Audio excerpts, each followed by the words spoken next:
and Oddworld.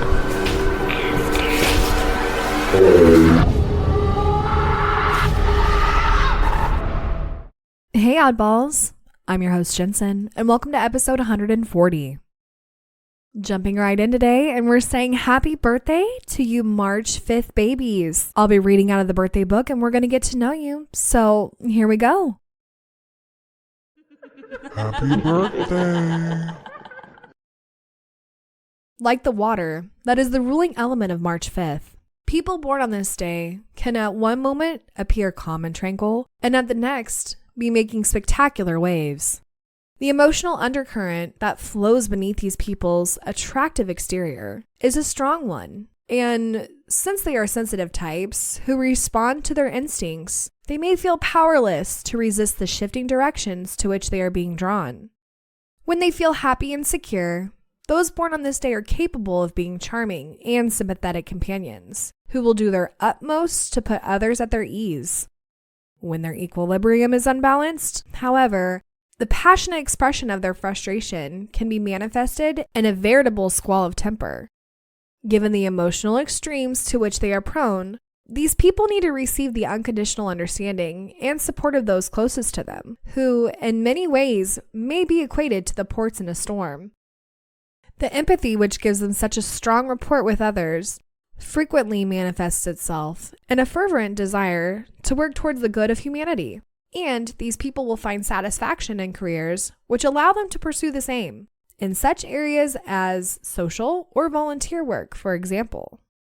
But underneath the often assured and gregarious facade presented by these people lies a more pensive soul, which needs occasionally to retreat from the demands of the world to indulge in quiet and solidarity reflection, a mark of the artist.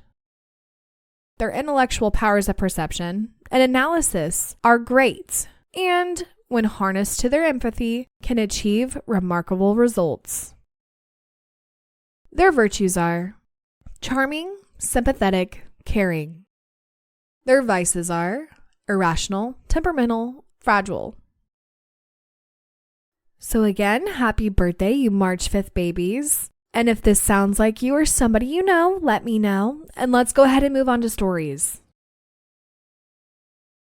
This comes from an anonymous writer.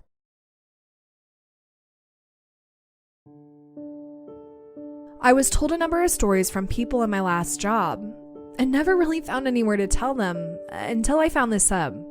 I'm a teacher in Ireland, and my old school has so many ghost stories, each of them centering around a particular room. Now, I will not be using real names for privacy purposes. Most of the stories come from the caretaker Alan, as he is most often in the school late. These stories are in no particular order and told by him. In the past, in my old school, students used to participate in a school sleepover to raise money for homeless charities. However, one year there was an incident, and the event was never repeated again. The students who were sleeping in room 10 ran out of the room screaming during the night and had their parents collect them early. Nobody knows what happened, but after this, the event was never repeated. The next story comes from a special needs assistant called Sarah. Sarah was helping clean up the school at the end of the day. She was in room 10 sweeping up when she swears she saw the face of a nun and the reflection in the mirror. She told a few people, but convinced herself it was her mind playing tricks. A few weeks later, the students opened a time capsule that was buried, and it contained pictures of the school when it was opened. One of those pictures was the nun Sarah claimed to see, and she fainted upon seeing the picture. This story was told to me by Alan, and I asked Sarah about it, and she backed it up. The next story comes from Alan himself. Alan was in the building late at night because the burglar alarm went off. He walked around the building and noticed one of the emergency exits was open. After closing it, he went around the building to check everything was in order. As the clock struck 12, the door to the lift opened up. Alan ran from the building without resetting the alarm. There is yet another story from Alan. Room 10 was an upstairs room, and Alan was downstairs alone cleaning up. He heard chairs being moved in room 10, as if class had just ended. He went upstairs to see who was there, but all the chairs in room 10 were up on the table where they were supposed to be. Eventually, management decided that the staff room should be expanded, and they did this by knocking down the wall between the staff room and room 10. Room 10 was no longer a classroom, but strange things continued to happen in the corner of the staff room that was formerly room 10. This next story comes from a teacher called Kara and a special needs assistant called Rose. Kara always came to work very early and was usually the first person in the building. As she was walking in, she could see a light in the staff room and a figure by the printers. The printers are located where room 10 used to be. She was confused, as there were no other cars, but nonetheless went inside anyway. Kara got into the staff room, and the lights in the staff room were off. She didn't bother whoever was by the printer, and sat down, but could still hear paper rustling. Eventually, Rose came in, and Kara asked her who was by the printers. Rose said there was nobody there. The next story comes from another teacher called Emma. Emma came into work early one day, and just like Kara, she entered the staff room and turned the lights on. Emma saw a figure down beside the printers, doing work. She said, "Hello," and that was all. She turned to make a cup of tea, and when she turned around again, the figure was gone. Those are all the stories I was told. Alan told me all of them one day, and it was backed up by everybody else. I never made any observations myself, but there was one moment where I had a feeling something was wrong. There was a school musical and I was working with it. I went for a little coffee break in the staff room around 9 p.m. The lights were off, and I put them on, but the printing area was pitch black. I stood and stared into the blackness, feeling like there was definitely something in there looking back, but nothing happened, and I went back to work. Okay, so clearly something happened in room 10, and I need to know the history of what was going on there, because all of these stories are with room 10, and then eventually it's like the staff room, but it's still in room 10, even though room 10 is a part of the staff room now. So I need to know if someone passed away there, or I don't really know if anything negative happened there, like some, I don't know, Ouija board or anything, whatever you consider negative. I don't know, like, I don't think any portals or anything were open, but it's really like the lowest possible thing on my list. I really just think someone maybe passed away there, and that's their place to stay. I don't know. Or maybe a previous teacher, staff member, whatever. Maybe they passed away and came back to the school, and that was their classroom originally. It's just wild. And oh my gosh. First of all, I think the sleepover idea to raise money for homeless charities is so fun, because then you get to go, like all the little kids get to go and, like, you know, have a little sleepover with their little classmates. I think that's so cute. But then whatever was in room 10 did something and scared the crap out of all of them, and I don't think that's very cute. So, but I would really like to know, obviously, like what happened to those kids in there, because everybody else's story is told, you know, like the lights were on, they saw a reflection of a nun in the mirror. Oh my God, the nun! That's what it is. That's what it has to be. Duh. It's gotta be this nun.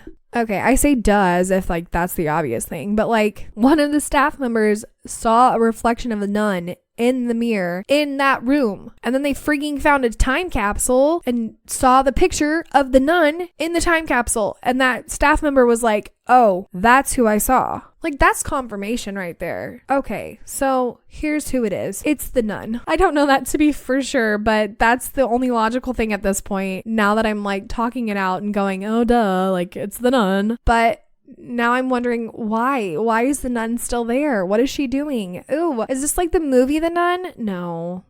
No. It's kind of wild though. I really want to know now what happened to this nun. If, like I said before, maybe she passed away off the grounds, came back. If she passed away in the room, why? Why is she contained into that room? Because more than likely, it is this nun. Okay, now I want to investigate. And I want to like look at the history of it. I mean, freaking history is so freaking powerful and you can learn so much from it. And I want to know what happened to this freaking nun. So I'm just going on a tangent and I'll stop. But I would love to know your guys' thoughts. And let's go ahead and move on to the next story.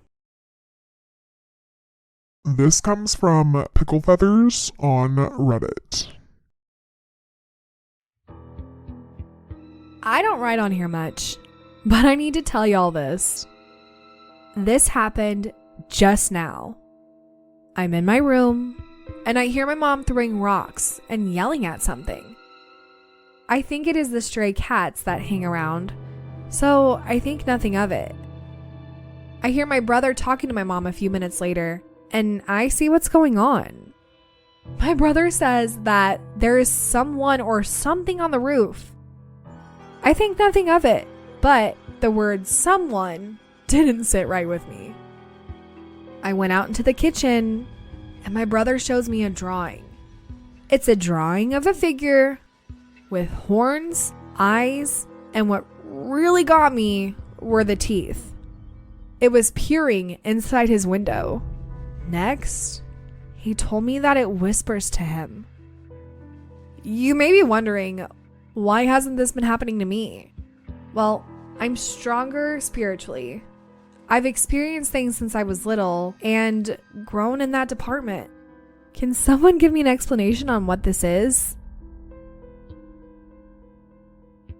I mean, most people would probably say this is like the devil, but I sit back and I often think of stories that have figures with horns and eyes and kind of just wonder, why would the devil be visiting this specific person? Hypothetically, if it is, you know what I mean? I mean, don't get me wrong, I would definitely shit my pants if I saw this. So don't get me wrong there. But I'm also wondering if it's targeting their brother because they've said they spiritually have grown. So how I take that is they understand the spiritual world a little bit more, or like, you know, I don't know. That's where I'm going with this. And maybe this thing was like, yeah, no, your brother is more vulnerable because they just don't know. And I mean, that's a good possibility. But if their mom is outside throwing rocks at it, does that mean that she can see it too? I can't even wrap my brain around that one. I would definitely try to cleanse really quickly or get rid of this really fast. I don't know how to make this thing go away. Hopefully it's gone by now, but I would try to get this thing gone pretty quick because, I mean, the horns and the eyes, like, yeah, but like the teeth, I'm assuming they were pointy teeth or just like really crazy, creepy teeth. And it's just the whole image of, it's disgusting. It's gross. So I don't want that. I don't want that. And if my kids saw that, I would be trying to get my house cleansed, blessed, whatever. I would do any step possible to get this thing gone because I don't like that. This one makes my back cringe. I don't like it. So anyhow, I want to know your guys' thoughts and opinions on this. And if you have a story like either story today or any paranormal story in general, let me know. And I hope you enjoyed today's episode. And well, it's an odd world after all. Oddballs, thank you for listening. And if you enjoyed today's episode, don't forget to leave 5 stars or thumbs up on whatever podcast platform you listen on. If you have any comments for this episode, comment below or head over to Instagram and comment on this episode's preview. To submit a story or for more information, go to itsanoddworldafterall.com.